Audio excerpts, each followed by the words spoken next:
start. Oh, now, this is the reason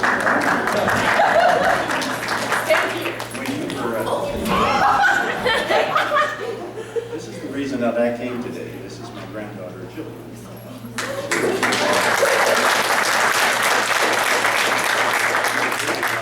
Other beautiful young ladies and young man. So they're going to be putting on a little skit for the pictures here pretty soon, correct? Yeah. So anyway, that's the costume. So we're looking forward to that. Thanks, Julie. You know, when I came in, another friend of mine, Dr. McKee in the back, said something about, only old people can get into this room. And so I thought, well, how did I get in there? Because I can't get in. This is my 19th grandparent day on what would be this school campus.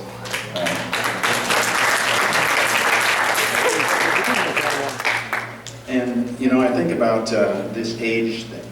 We're all a little older than when we were in high school, correct? And we probably don't even remember when we were in junior high school. But, it's not just because we're the older people in the room, but we're like the root of the family tree. Some of us, maybe our parents have passed and are already with Jesus. So now you're holding down a pretty honorary part. And so don't ever think of yourself as just being that old person that your grandkid could hardly have a relationship with. I realize that we're in an age of social media and texting and all the different things that are going on. But I still want to encourage you to continue to have those very meaningful relationships with your grandkids. Some of you may not live close, but the phones still work, don't they? And so anyway, I encourage you in that. Each of you, it's not important that you know who Cliff Snelling is, or even if you know each other. The important thing is that you know those grandkids that you came here to see and visit their classrooms today.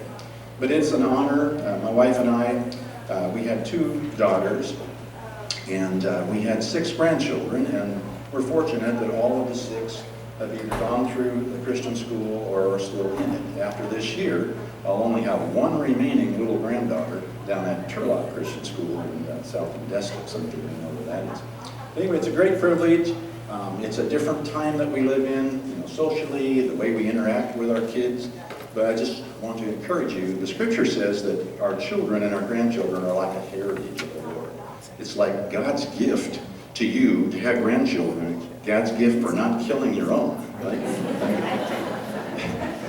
We would have had those first, right? Yeah. But anyway, I encourage you in that. Each of you has your own way of doing all of that. And so encourage you, whether it's calling them on the phone, going over, making them cookies. Cheryl made soup for our 22-year-old grandson, Aiden, the other day, and just had him over to listen to what was on his heart. So enjoy the day, enjoy your grandkids.